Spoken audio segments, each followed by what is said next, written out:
Hi guys, we're going to take a look at my Hollywood Contour Wand today. So this is by Charlotte Tilbury.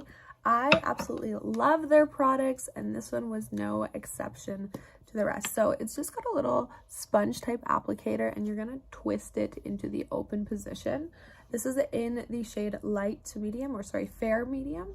So I just feel like it's the perfect, not too deep of contour color.